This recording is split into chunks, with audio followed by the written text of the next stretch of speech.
Welcome, everybody. It's nice to have you all here. And first of all, compliment Helen and Pam. Did get your homework, and you did a great job on it. I hope that was helpful for you to just go through those steps and see what it's like to just brainstorm ideas. And then the next step is then to look at what you have to do and just pick the ones that work the best, or if you have time and interest, use all your ideas to do that. But that was good to see. And so what I'd like to do today is just a little bit different. We have gone through already this process of analyzing a narrative passage so that it becomes a picture in your mind, something you can see and feel and do something with. And then from that narrative analysis, create a lesson plan, a way of stimulating ideas that works that in more active teaching. And then after you have that brainstormed idea, come together and find something that fits with the time and the group that you have. Today, I'd like to talk a little bit more about what do you do with non-narrative passages that are maybe not quite amenable to exactly what we've done so far. And with that, this process also works to supplement or augment the narrative passages that we have. And I think you'll find it ties into the storyline. So this is really an emphasis today on the storyline approach to narrative teaching. And I've really found this to be really very helpful. I'm sure a lot of you maybe are doing some of these things or maybe all of these things already, but I'd love to hear your ideas and how that's working for you in different strategies. But let me just share with you what we're doing. I'm going to share my screen now here. And so I'd like to start with a little quiz. It's kind of like the opening thing that we talked about. And what I want you to do is figure out what these all have in common. What do all of these things have in common? So let's start with our quiz. I'm going to give them all to you, and then I'll show you the whole panorama. So here's the first one. Little House on the Prairie, Laura Ingalls Wilder. The Marvel, Infinity Wars. This is Lord of the Rings. Harry Potter. Percy Jackson. This is kind of a teen genre book with film. Aragon, which my children have read, I have not. The Hunger Games, books and movies. Chronicles of Narnia. Divergent, which I have not seen. So out of all these things, what do they all have in common? I think they're all movies. Little House on the Prairie is not a movie, but that's a good guess because most of them are movies. I don't think Aragon is a movie either, but I might be wrong because I haven't read that one. There are 2 answers in the chat room. Okay, help me out there. 3 answers. Better together, teams conquer. Another one, teamwork to overcome a common enemy. And a third one, groups working together. Groups, okay. And a fourth one, yeah. They are all battling some enemy. Okay. They're pretty good. Those are good answers. Not the answer I'm looking for. Any other thoughts? How about epic sagas? They're all fiction. You're right about that. Phyllis, you're right about that. They're all fiction. Not what I'm looking for, though. Let me kind of frame this for you. The thing that I wanted you to think about here on these is these are all series. Every single one of these is a series of stories. Now, there's one kind of key movie or book in all of these, but every one of them is either a series of books that form a longer list or a series of movies. So people were waiting for the next one to come out, and all of these were reading the next one. And so this is the tie-in that I wanted to get us to think about today, is that the Bible is a series of connected books. So we want to examine that idea that the Bible is a series of connected books. So let's look at how they're connected. So they were all written originally as scrolls, or at least people think they were. At the time they were written, that was the common writing. And then as time went on, got converted to parchment and then books. So it was always a series of books. There's 66 books in our present canon. And at some point, they took all those and they bound them together into one book. And so even though it is one book, it is really a series of books that are somehow connected together. And I think a lot of us growing up, I know I didn't really think about that. I knew there were books of the Bible, but I still thought of it as one book. And I never really thought about why they were collected together and put into one volume. I remember when I was moved back to town, just a young man just starting my job, and we just had a couple kids. And I moved back to town, and they asked me to teach adult Sunday school. And I was like, oh, I'm not going to teach adult Sunday school. That was too intimidating for me. So I said I'd teach the third grade. And so I went down and taught the third grade. And when you signed up for third grade, you signed up for the whole year. And they were doing, the curriculum they gave you was started with creation and then the fall and the flood. They went all the way through, and all year long it was just a chronological Bible curriculum. And every week, since I had third graders, I would make a little picture to represent our story, and I'd put it up on the wall. And then every once in a while, I would review our stories as to where we'd been. And I remember it was about spring, so I'd started in the fall, so it was about spring, where I looked up, and as I was reviewing it, all of a sudden it hit me that these stories went together into a larger story. I'd never seen that before. I grew up in the church. I've been a believer since about college. I read the Bible. I'd never understood that the stories fit together. I almost saw them as sanctified Aesop's fables, or if you wanted to know about courage, you went to the book, you read the story of Daniel. You wanted to face all odds, you did David and Goliath. So there was all these stories, and they were good, and I knew they were set in different parts of history, but I never knew that they connected into a larger story. And when I saw that, I thought, wow, if I don't know that, I'll bet a lot of us people sitting out here in the pews don't know that. And so I started looking at it again and seeing how they were connected, and started thinking through some of these things. And as I looked at it, I started unroofing different layers, finding out that these books are connected in different ways. And so we're going to look at that here today. First, we're going to look at that these books are connected by history.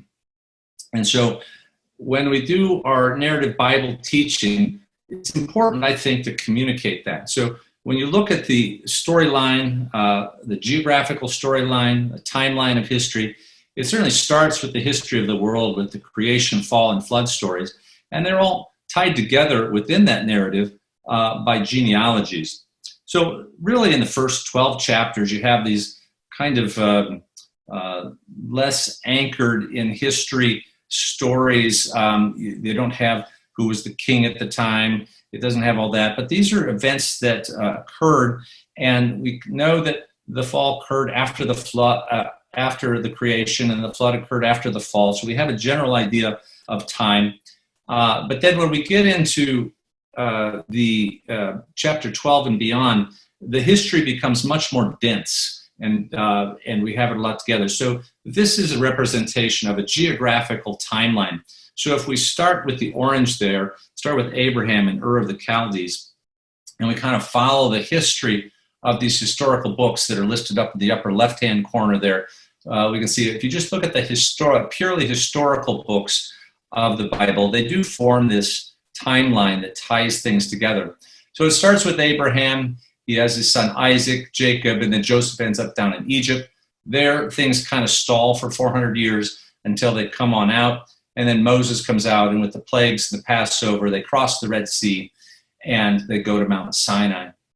Then they go up, and the spies don't decide not to go into the land, so they have to wander for 40 years until they finally, the new generation crosses the Jordan River and conquers Jericho. Then they settle the land there. After a time of judges, the United Kingdom, kind of the golden age of Israel, is recounted in those historical books. And but after a while, the United Kingdom has a little trouble, even though they center in Jerusalem. That the problem is they split and have a civil war, and they split into two kingdoms. And the northern kingdom of Israel doesn't do too well, and they end up getting scattered all over when they are conquered by Assyria. Later, the southern kingdom of Judah, where the promised Messiah is supposed to reside, they still don't obey, and they end up in Babylon for 70 years until they return. So this is the historical timeline that ties these books together, and even the other books in the Old Testament are somehow related to this timeline. Then when we wait another 400 years and we get to the history of Jesus, it's kind of split into his early years, his ministry years, and then his final week. And again, even though it isn't quite as clear in terms of always what happens in exact order, we have a rough timeline that after the early years, when he starts his ministry years, he starts in the south, spends most of his time up north, and back down in the south. And then we have this larger piece of focus on the final week of his life, his death, his resurrection. And then when we get to the book of Acts, it's also framed by time and geography when Jesus says, "You'll be my witnesses in Jerusalem," which is where the first 7 chapters occur in Jerusalem. And then in all Judea and Samaria, and there's 3 more chapters, 3 or 4 chapters after that. And then the ends of the earth, the stories of Paul's missionary journey that really can be tracked with this geographical timeline pretty exactly, because we get a lot of detail about exactly where he goes. And so each one of those maps gives you an idea of where they're going. So the historical timeline really does put those things together. And maybe that's a little bit of what I saw when I looked up on the wall teaching that 3rd grade class. But it wasn't history alone that caught my attention. There was another layer. When I opened up history, there was something else underneath there tying it together. And it was this idea of a storyline. These books are not just connected by history, but they're connected by their storyline. And this is, I think, what really captured my mind that I had not seen before, that maybe many of you have seen all your lives, but I didn't. When you look at that, when you look at this timeline of history, the Bible really covers a time period a long time ago. And it really, most of the historically based, the dated parts of the Bible are really in those 2,000 years before. We can actually find some dates for them easily. And so if we take that and kind of spread it out here a little bit more, so we focus up on it, we can see that there's some kind of key figures and that have influence over the storyline. Abraham and his family, Moses and his people, David and his dynasty are what make this concentrated part of the Old Testament, following those 3 characters and their entourage. Then we have the 400 years, and we have the history of Jesus, and then the Acts of the Apostles. So that really is more of the storyline. And when we look at the storyline and expand the timeline out, we can see that Abraham and his descendants had that. Then there was that 400-year gap, and then Moses comes along, and then David's dynasty. So when we look at the historical books and the timeline, the time they cover, it more is along these lines. And you can see that the New Testament really covers a very small period of time. So it's not just a history book. Otherwise, it would fill in these gaps better. It's really a history book that focuses on a storyline. And the way I've kind of represented that storyline is these Abraham's family, Moses' people, David's dynasty, Jesus, and the Acts of the Apostles. And then you put that in the setting of the creation and fall stories that occur before Abraham, and the future restoration promise that occurs after that.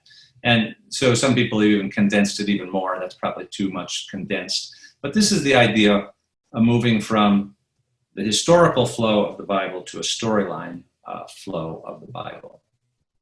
And I've used this graphic in my teaching to help represent that, because this is a combination of a graphic of taking the key stories that represent those time periods and breaking into kind of a clock diagram, with the history of the world being the first 12 chapters of Genesis, and then this huge section of the history of the Jews with Abraham, Moses, and David, and then the Gospels, the history of Jesus, where he is born, where he starts teaching and proclaiming the kingdom of God, and then his death at the Passover, and then his resurrection. And then the history of the church, which after the resurrection is the ascension, and then Pentecost, and then the spreading that news out to the rest of the earth takes us up to where we're at today. So even though this isn't, proportionally correct, conceptually, I think it's helpful to kind of see where you're at in the storyline and how the storyline relates to history. In fact, sometimes I just kind of, instead of use those words, use these graphics to represent creation and fall. In the first section, that graphic that represents the historical flow in the Old Testament, the one I showed you in the New Testament, and then the Book of Acts thing. So that way, when I'm teaching, I can go in between the storyline and history and how they're tied together. So that is the layers that I think that I noticed when I was teaching third grade, and caught my interest, and made me think how these things really go together, and really drove me to kind of learn and teach, thinking that it really was helpful for me to do that. So when you kind of take our Russian nesting doll and we take off the history layer and we take off the storyline layer, we find another way that they're connected. And this is the one that I think is even more fascinating, and that is that these books are connected by their themes.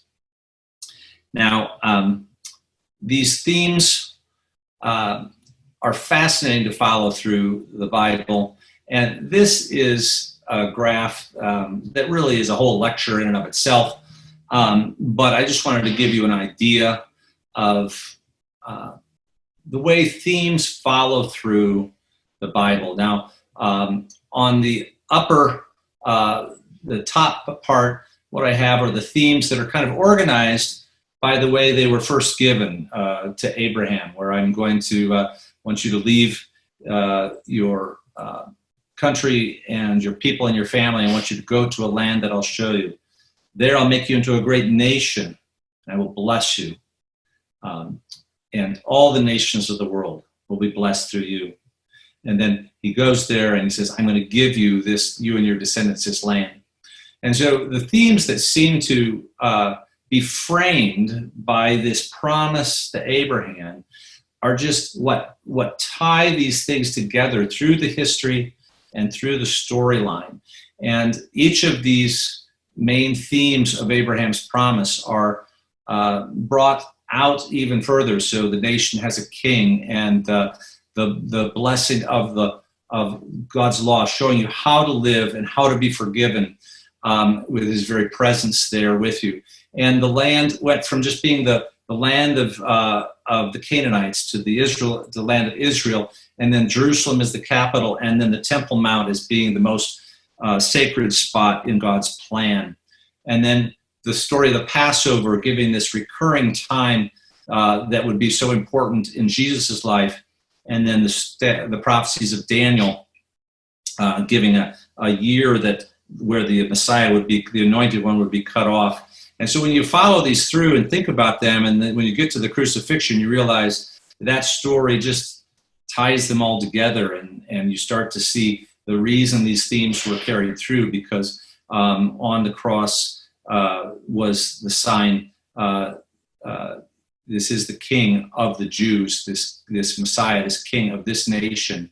And there he clearly had fulfilled the law, but was also being sacrificed for our sins.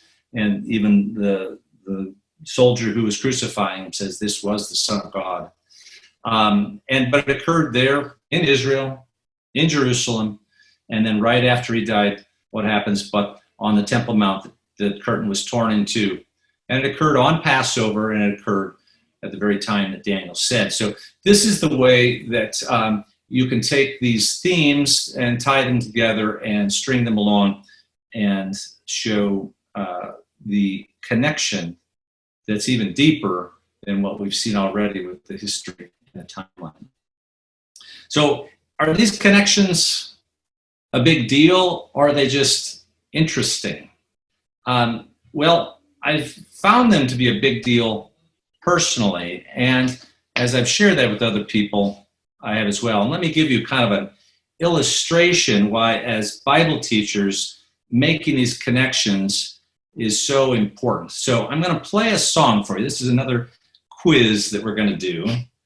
And I'm going to play this song for you, and I want you to tell me if you recognize the name of this song.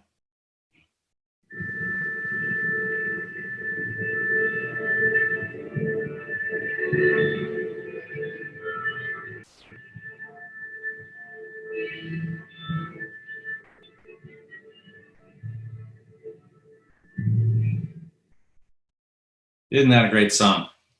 Who recognized the name of that song? Any thoughts? Tune Up. Tune Up. The classic piece, Tune Up. Yeah, that's not a song. That's an orchestra tuning. But wait a second. John, what if I told you that somebody actually wrote that song?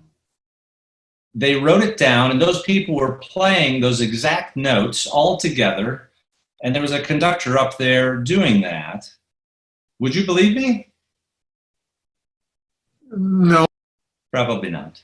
That's because we all recognize random music when we hear it. And it doesn't sound like anything that's been orchestrated, not planned. There was no intent or planning or forethought with it. It was just done. And we could recognize that when we hear it.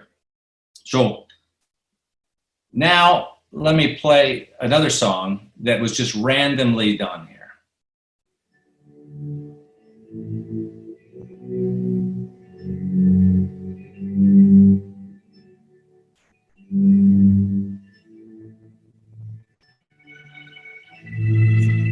Oh, wait, was that random?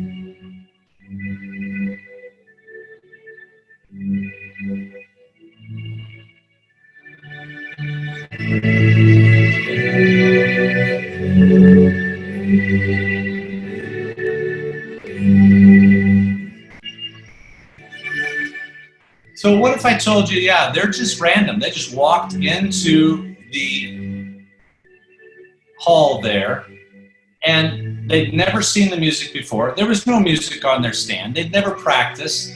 That conductor wasn't doing anything. You wouldn't believe me then either, because we can all tell when music has been written, when there's orchestration, when there's forethought, when there's planning. It's just absolutely obvious to tell the difference there. And to me, this is why the idea of the connections of these 66 books are so important. In fact, it's been important to me in my faith. And let me just tell you a story about a young man that I had lunch with once, because he wanted to talk to me because he had been struggling with atheism, gone to an atheistic school, and he had been struggling with that. And I had gone through that same struggle myself, and his dad knew that, so he said, would you talk to my son? And so I sat down with him, and I could relate to everything that he was struggling with. I had been through that when I was a young man, and they were good, honest questions about faith. And a lot of them I couldn't answer very well. And so I listened to him, and I agreed that those were hard questions. And then, so he kind of looked at me kind of in despair. And I said, but can I tell you why I have trouble ignoring the Bible as coming from God? And I just started telling him the story of the Passover, how God had redone the calendar so that the Passover lamb was to be sacrificed on the new calendar, the 14th day of this new calendar first month, right at twilight. And that was supposed to happen over and over and over again every year.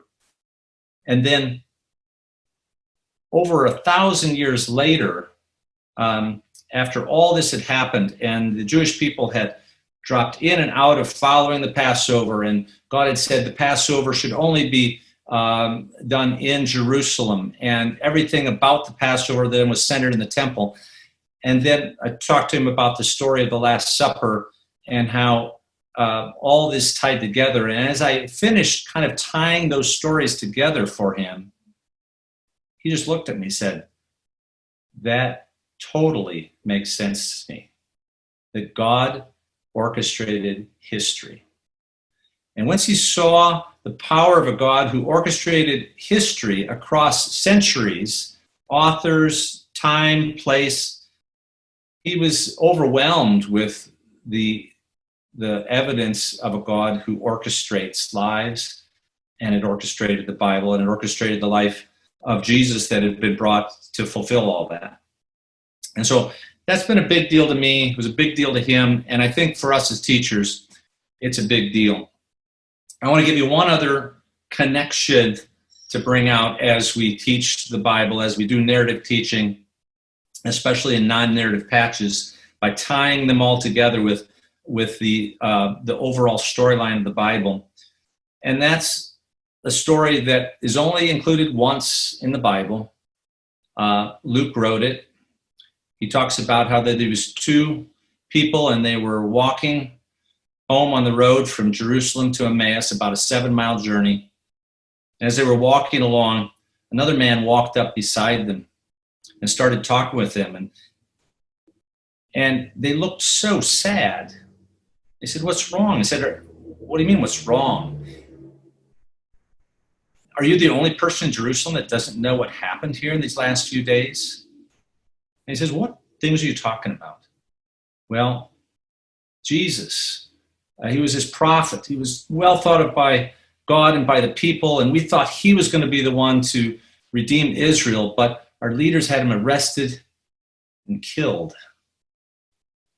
And then what's more, it's been 3 days since that happened, and some of our women went and said that he had gone to his tomb, but he wasn't there, that he was alive. And some of our men went there too, and they couldn't find him either." That's when Jesus looked at him and said, "Why are you so slow to believe all that the prophets have written? Didn't the Messiah have to suffer before he entered into his glory?" And then, beginning with Moses and going through all the prophets, he explained to them what was written about himself. And that story has changed the view of these passages forever, because it went from being a connection of history and of storyline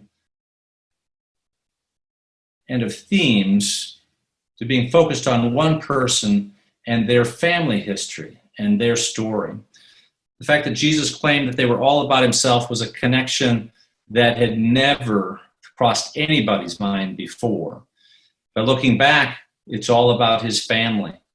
It's about Jesus and his family. So these books are connected by their family line. All of a sudden now the genealogies seem to make sense. So this is the concept that I want to tie into our narrative Bible teaching method, is that we are teaching a series of books that are connected on multiple levels. And it's important that we connect them as teachers. And so I want to talk to you, as I've made this case now, that here are some strategies about how to communicate that storyline to people. Now, some of the strategies that have been used in the past by missionaries are centered around chronological Bible storing, and that's really what pulled John into the Bible telling arena was being asked to help with chronological Bible storing by one of the missions organizations. This is John Whitty. I don't know if anybody's met him. He was a missionary over in Africa, and now he works down in Dallas. But he does what's something called fast tracking, where he just finds people that are interested, and he'll sit down with one or two people, and he'll say, will you just give me 4 hours of your time? And he starts with the creation, and he goes through and does a summary telling of all the major stories of the Bible in order. And one of the guys who had sat under that 4 hours just had that reaction that he was just absolutely blown away. He had that same reaction I had when I looked up on the wall. He's like, how in the world do I go through being in church for this long and not see how connected all these stories are? That man stopped his job and he went into church planting. He's done tons of church planting since then using this model and doing things with that. In the missions world, of course, chronological Bible storing is commonly used and well known, and the most popular New Tribe mission story is Etau.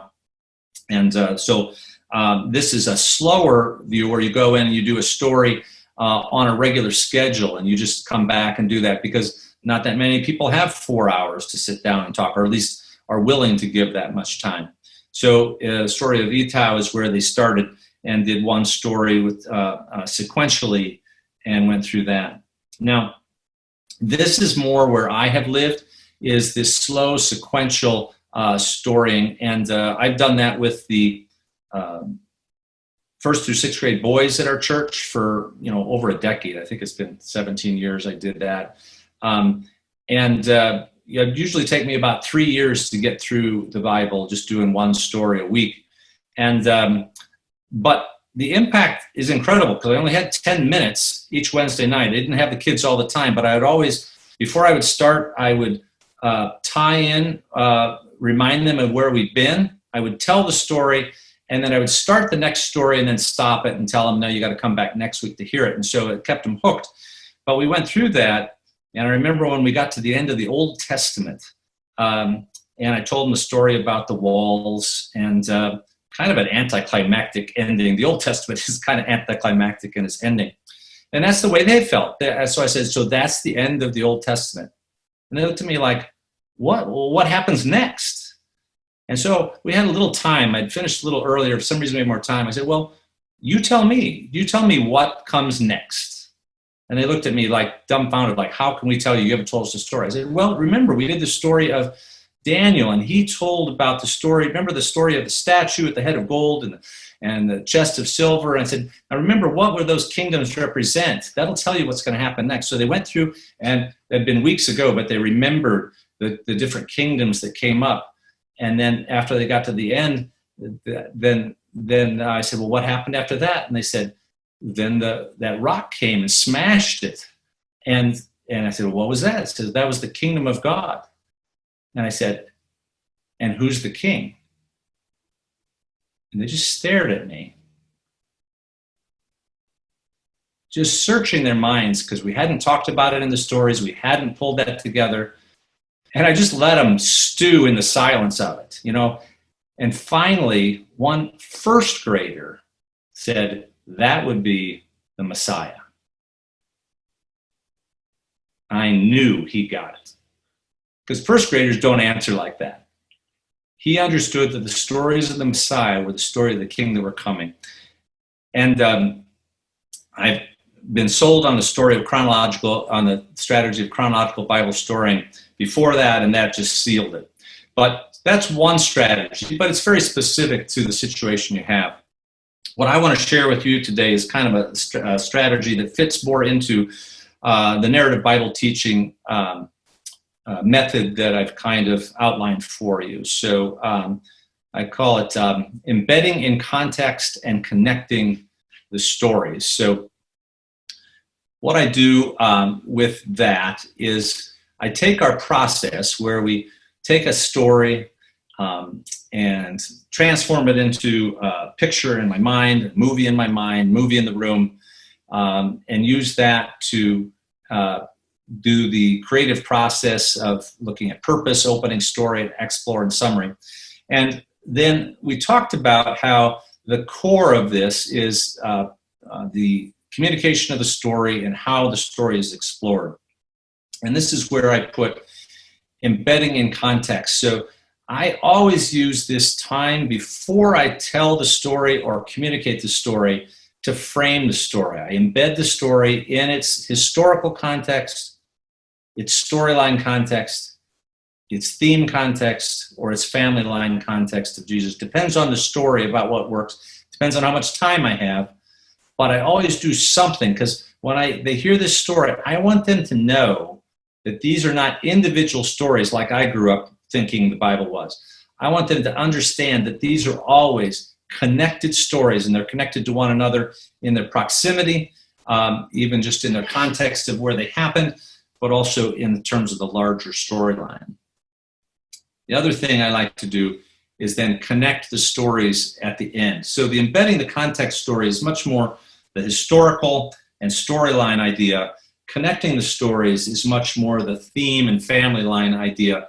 And I do that as part of my story exploration. And so these are where these go in the process. So I'm going to give you a few examples of how to glean those things and to stick them in. But I don't have really a process to give you as much as just being aware and cognizant of these connections of all these stories, and that we need to just stick it in our story in context and bring out the connections and themes as a key part of our teaching. Do we have any questions or comments that anybody has that you'd like to throw out there before I go into the examples of biblical storyline teaching? I just want to say that I've experienced the fast tracking where we told stories from creation to Revelation in 1 hour, a little over an hour. Each person told a different story. We were in a row in a circle. And at the end, when they said, "So what do you think?" One of the men that I work with, a translator, got up and he said, "Seeing how patient God was with the Israelites makes me realize how patient he has been with me. And I realize there's a man that I have had a grudge against for 30 years. I realize I need to go and make it right with him." And it was such a powerful moment. I'll never forget it. That's so cool. That's a great story, a great point. But it also illustrates what I've found is that doing a large set of stories like that is incredibly powerful, but it's hard to pull off. People, you just have to have the right setting. Either somebody says, "I just want you to do that." And what we're really offered are just smaller pieces of time with people. And so that's where I really, tried to develop how can we, and I think because of that, we don't emphasize the connections, I think, enough. And I think that what I want to push here in this section is how to do that. But that is a great story, because it is, if we can do it, it's a really powerful thing to do. Thank you for sharing that. There's a question in the chat. Oh, thank you.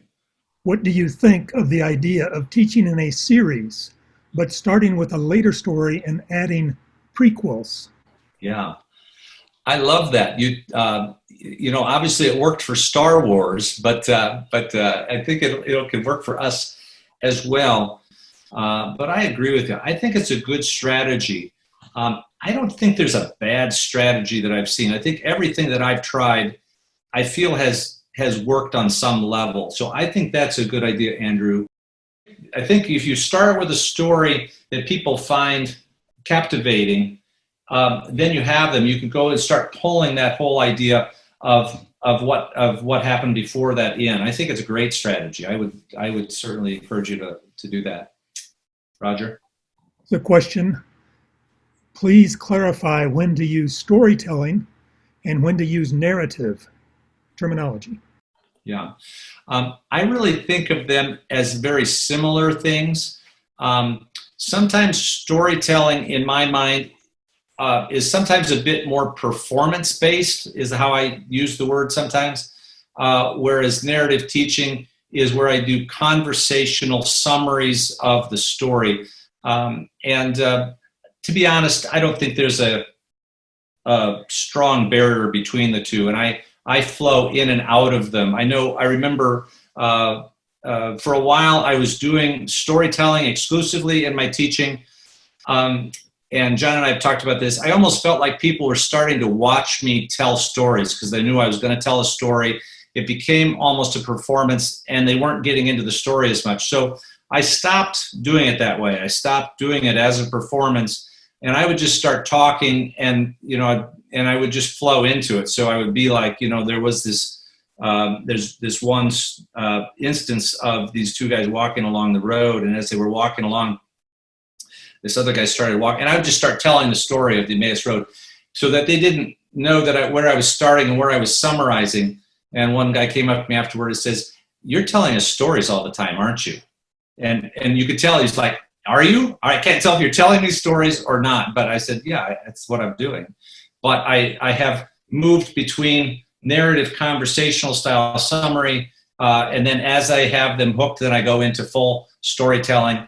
But I think that's individual. I mean, John and Phyllis, they're such good storytellers that I don't think that they have to worry about that as much. But I think that's very individual. But I do find that a well-told conversational narrative and a story told, well, both of them, all of them work. Another one, Roger? Yes. How would you communicate the teachings of Jesus in the Sermon on the Mount using storytelling methods and some of the framing you are talking about? Yeah, that's a good question. For one, you can use, like John's book is really just that. It's taking the literature and converting into storytelling paraphrase. I think that's very legitimate because it feels different and it helps communicate well. I think it's a good tool to use. I think the other thing I do is I just frame parts of the teaching within the story of what Jesus is doing in his ministry of choosing the disciples and bringing them along. And so I think that using a pre-story and a post-story of what happened around the Sermon on the Mount is really effective. I think there's different ways to do that. At the same time, part of this lesson was to say you don't have to feel like you have to put a square peg in a round hole. So if the Sermon on the Mount doesn't lend itself to storytelling in the way you do it, it really doesn't have to be done in storytelling fashion.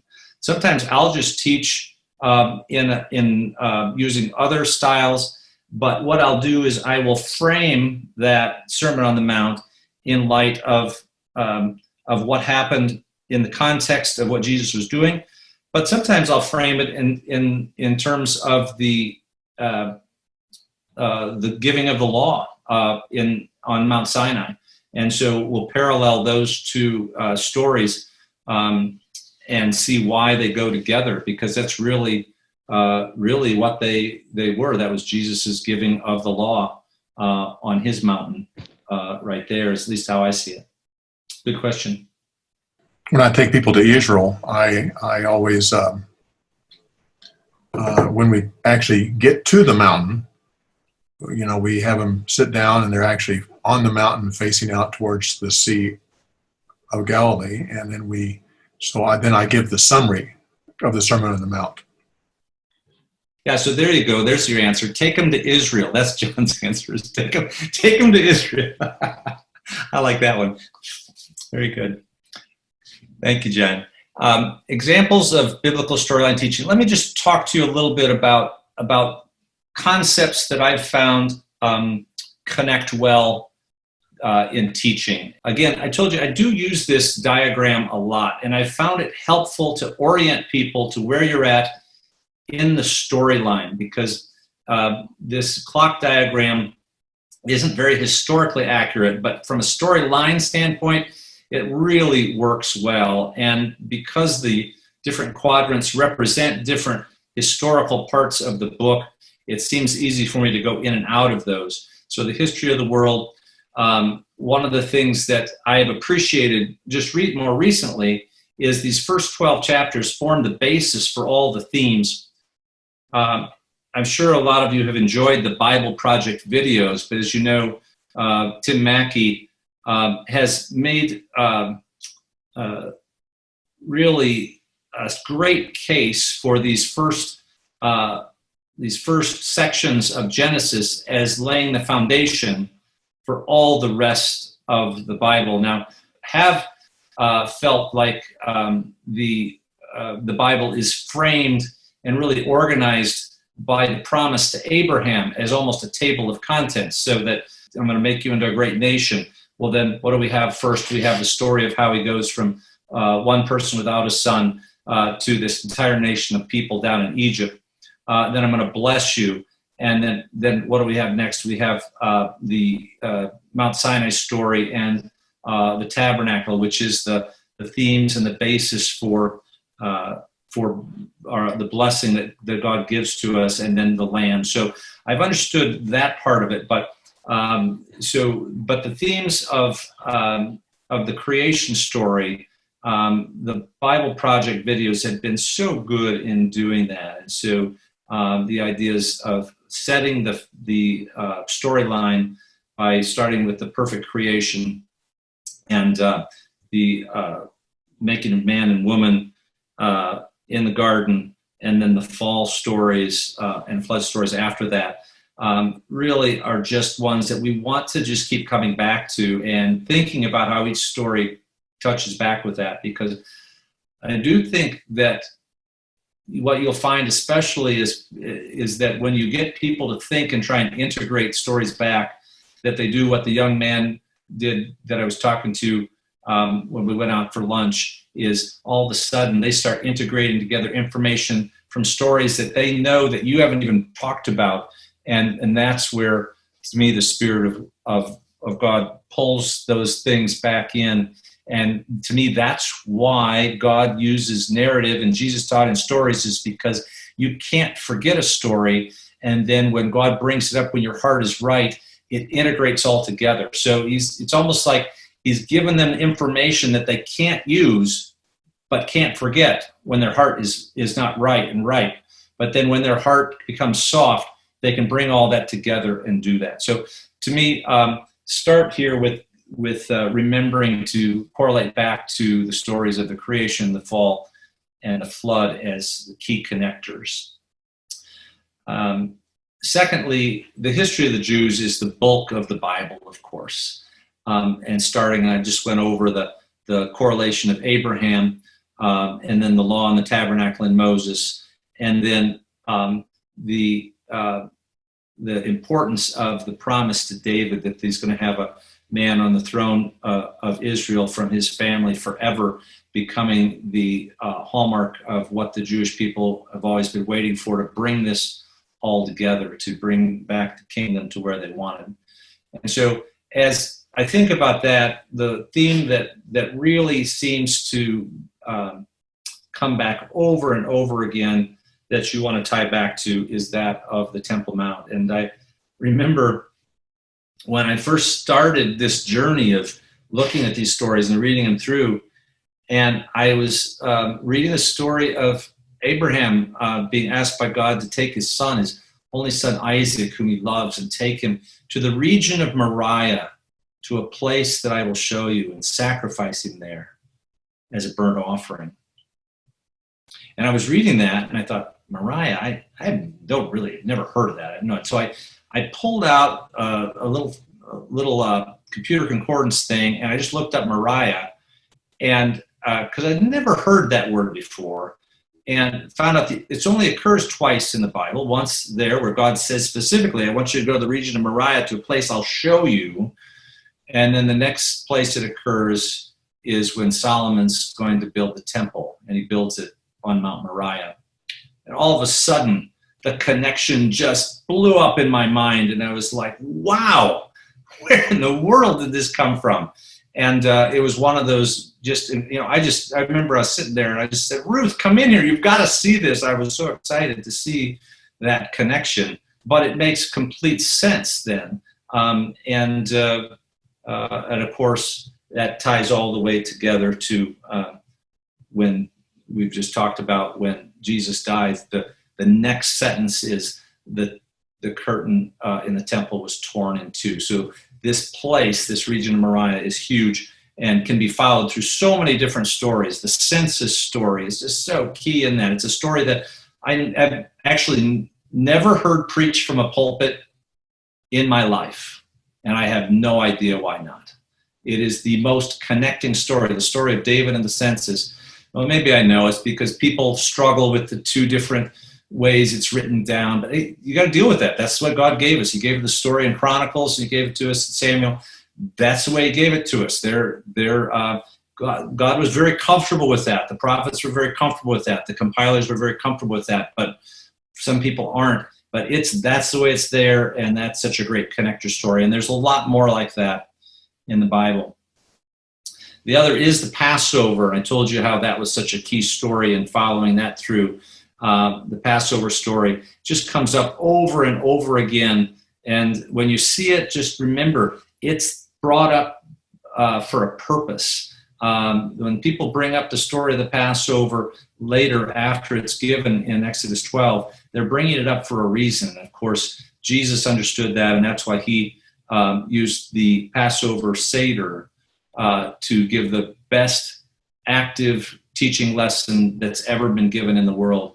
And it's still being clearly played out as a lesson plan to this day.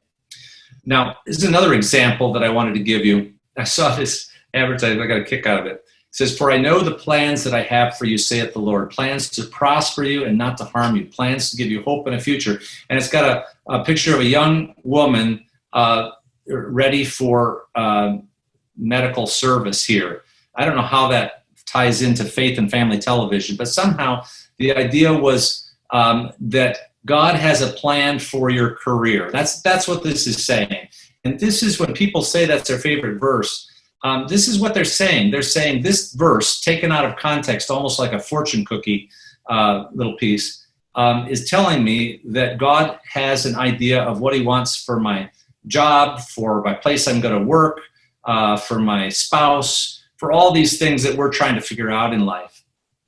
And but when you try and take that verse and you read it in context, it's part of a letter that occurred clear over here back when the people of Judah had been moved from Jerusalem over to Babylon. And they were being told that they were going to be in captivity for 70 years by Jeremiah. And then there were some other people who were saying, "Oh no, God would never do that. He's going to restore our fortunes. We'll be back within a couple of years." And that's where Jeremiah sat down and penned this letter to them that it was explaining to them, like, no, you're going to be there 70 years. So you better hunker down, go ahead and have children, have grandchildren, build houses, work for the good of the area, because you're going to be there a while. You're going to be there for 70 years. So just get used to it. And then he says, "For I know the plans I have for you, says the Lord, plans to prosper you." And he goes on, and that's the context of this letter. And in some ways, if you're saying, doesn't God have a wonderful plan for my life? It's discouraging, because their plan was being prisoners of war until they died. When I teach this, I actually, before I read the letter, I have them all role play as people in the room there in Jerusalem, and I have them pick their age, their occupation. What I really wanted to think about is how old were the people who listened to that letter. And when they heard that they were going to be there for 70 years, what did they realize? They realized that they were going to die in captivity. That's what they realized. They weren't going back. And in that context, God says, "I know the plans I have for you." And so in some ways, it's discouraging until you realize that we are all part of such a bigger plan, that God has our good in store for us. And that even if we don't go back to what we wanted, that we are part of such a bigger plan, that God's still taking care of us in the middle of that. That is such a bigger, mind-blowing concept than just like He's got a spouse and a career ready for you. So that's an idea, that's an example of how sometimes when things are taught out of context and out of the narrative storyline, but this is the storyline of God's people, is that he's got a future for us, and it spans centuries, not even just 70 years, but it spans centuries. And so we are a very small cog in a very big wheel. So, so I wanted to share some of those things with you. I also want to share with you some of the things, what I teach the story of Jesus, which I'm doing now with my family as part of our COVID group that's getting together. We're kind of going through the stories of Jesus. And, you know, we sometimes forget how connected these stories are. So you just take the book of Matthew, you see all these parallels to the story of Israel.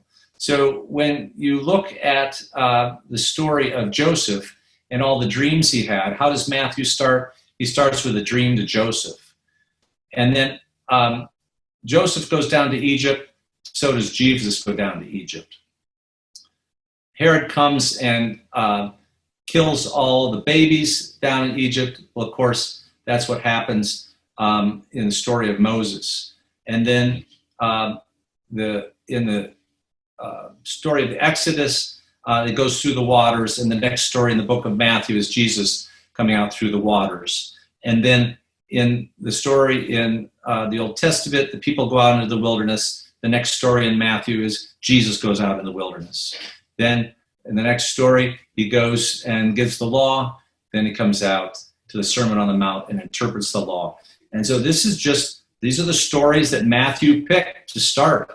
And really, what he started at the very beginning was genealogy. He starts with the genealogy that uses the same exact language, the Toledot language, that that was used in the book of Genesis to describe the generations of his people. So, as you go through, we want to connect all those things. And Jesus clearly saw himself as living out the life of Israel when he did that. Another connection that I like to look at, because it seems to be riddled all over the place, is the stories of these pairs of prophets. Moses was followed by Joshua. Elijah was followed by Jesus. And Elijah was followed by Elisha, and John the Baptist was followed by Jesus. And so when you look at how the Old Testament or the New Testament recounts these stories, it brings these parallels and makes them so clear. So much so, it's fascinating that Jesus even said John the Baptist, really was the coming of Elijah. And but if you look at the prophets that follow these first guys, they all have the same name. So in Hebrew, Joshua, Elisha, and Jesus or Yeshua are all the same exact name. And so these guys parallel together. In fact, was it maybe 2 weeks ago, we were doing the story of feeding the 5,000. And so I just tried to make the connection. I said, now, where else have you heard of a story where people go out into the middle of nowhere and they don't have anything to eat, and God provides them with bread to eat? And of course, I'm fishing for the manna story of tying in that Jesus was showing that he was the prophet that, like Moses, that was going to come. But my daughter-in-law recognized that Elisha had the same story of feeding people with bread. And so there's all these parallel stories with Elisha and Jesus. So these pairs of prophets, there's another way of looking at the correlations between the what God was saying, that Jesus was really an echo of everything that had been going on before. So just a few ideas there about how to tie those together. And then finally, in the history of the church, all these letters have been taken out of context so much. We take little snippets, and just like the letter that was in Jeremiah, people will take small pieces of these letters, and not that they aren't good thoughts and good things to think about, but they mean so much more in context when you have the full letter and you see why the letter was written at what time in Paul's ministry. I remember, John, you told the story of when you did the narrative summary, the story of Galatians, and you gave it to review for a guy that had been teaching through Galatians verse by verse for years, and he read it and he says, now I finally understand what this book is about, because he'd never put it together in its full narrative, full letter context. He'd always been looking at it under the microscope so much, they'd never sat back and saw it as a whole, and then just put it together for him. And I think we all kind of feel that way about these things. So those are some ideas about ways, different parts of the Bible that are amenable to that. So that's what I wanted to share with you today, and I wanted to encourage you as you use this process. Let me just review the things that I hope were helpful to you, that I have found helpful in teaching the Bible as a book of connected stories that have themes that are intentionally included with the language that is supposed to tie them together in a way that shows that these ideas and stories all come together, and they really come together in Jesus. That's the way they come together. That is the ultimate connection with all of them. So approach especially your narrative passages as picturing the story so that you could communicate it in a way others can picture it as well. So whether that's pure storytelling or whether it's narrative summary or some of the other techniques we've gone over, I think we're here because we've found storytelling and narrative summary to be so extremely powerful, and it's a skill we're sharpening, but it is not absolutely essential. There's plenty of other ways to communicate the story well, but I would certainly encourage the development of that skill. Secondly, that once you have analyzed it that way, to organize a lesson plan that is interesting, engaging, and memorable. We've got a good curriculum here. It just deserves good preparation so that people aren't bored by this, because it's inherently interesting once you get through some of these other layers. So this purpose, opening, story, exploration, and summary, the POSES acronym, is what I've shared with you as a way to take this narrative passage and use that organizational method to brainstorm for ideas that you can then pare down to what works for your particular teaching session. And then these last two things today is what I wanted to share today as a way to, I think, fill out and make the story just pop and grab people's attention and grab their hearts and imagination. And that is, first, frame the story within this historical storyline of Scripture. People should hear that enough that even if you don't explain the whole storyline, that they know that what you're doing is just one of multiple connected stories. So that the conversation is such, well, I wonder what goes on before and what's after that. In the same way, those series stories that we started with, when people watch one of the Marvel movies, then they're always like, well, where did that occur? I mean, which one comes before that? I've heard my kids talk about those things all the time, because when people are listening to a story that they know is part of a series, they're always trying to figure out where it fits and how it integrates into what they know, and it makes them want to know the rest of the story better. Maybe that's the strongest motivation, is it's going to make them want to know the rest of the Bible better. And then finally, as part of our exploration, connect the stories of Scriptures so that people can see these recurrent themes that are driving a history that has been divinely orchestrated. Now, certainly the authors themselves, as part of their seeing how this fit together, chose wording and chose editing that they wanted to do, and the compilers did that as well to show how these things get together. But there's other things that were only orchestrated by God. The Passover story, there's no way in the world that that's going to be anything but an evidence of divine orchestration, which is what the young guy in the restaurant recognized right away without me pointing it out to him. That had to be divinely orchestrated, and there's really no way to do that. And that's what people will see as you tie those things together. So I hope that's been helpful for you to think about those things and see how that applies to your own teaching. and we have a great curriculum. We have a great God who's given it to us. It's all about, it's connected most in Jesus. And that's why we're here, because we're feel motivated by that. It's worthwhile investing in. So I appreciate everybody's time thinking about it. I really do hope it's been helpful for you. And I'm glad to be available either for yourself or anybody else you think will find this type of instruction helpful. Eventually all these will be, the recordings will be up on the website as well. So we have time for questions or comments. I'll mention that you will each receive a follow-up email in about 10 minutes, and it contains links to the Bible Project and also to a collection of resources we have at Bible Telling on the whole story of the Bible, including a presentation John gives the whole Bible in 25 minutes, I think, or 30 minutes.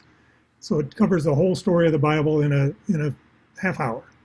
And lots of other ways people have tried to summarize the whole story of the Bible, which has been a lot of what Mark has been talking about this afternoon. My colleague and I are developing Bible stories that make connections between the Old and the New Testament, and also that show the connection between the promise of Abraham that you mentioned that frames the whole rest of the Old Testament.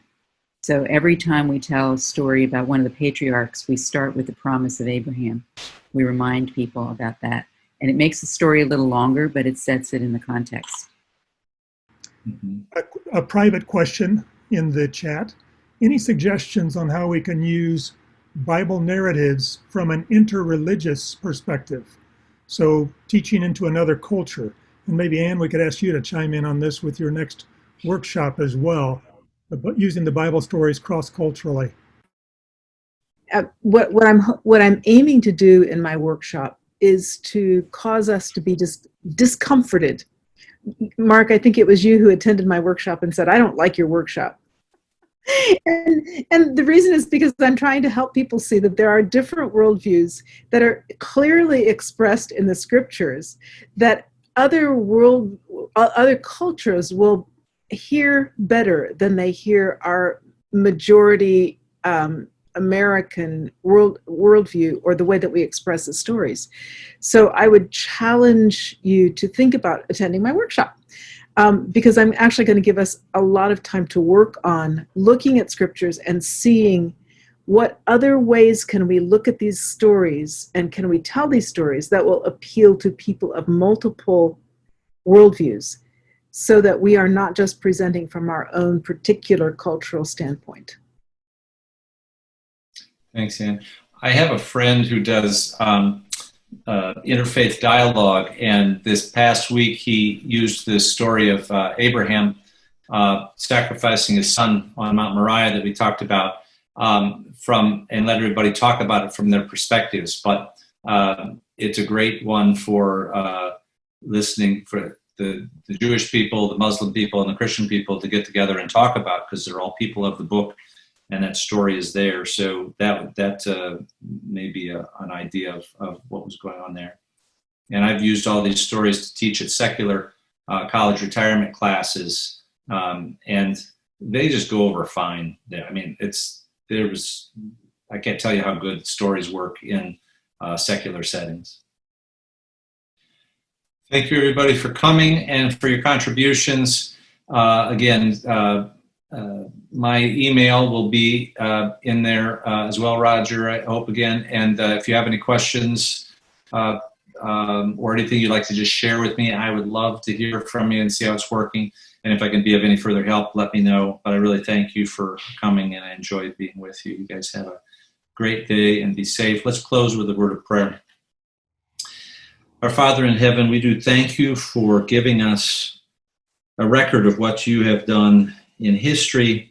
I know you've done so much more, and you're working in each of our lives in each of these places, but these important things that you've done for us to understand what you've done through your son Jesus, we thank you for it, and we ask you to strengthen our faith and help us in our communication of others, be your ambassadors for accomplishing your purposes. Thanks for this time, for how well it's worked. Watch over a friend who's getting over or dealing with the virus, and help all of us in this time of global pandemic, and help us to use that for your purposes. In the name of Jesus we pray. Amen. Thank you, everybody.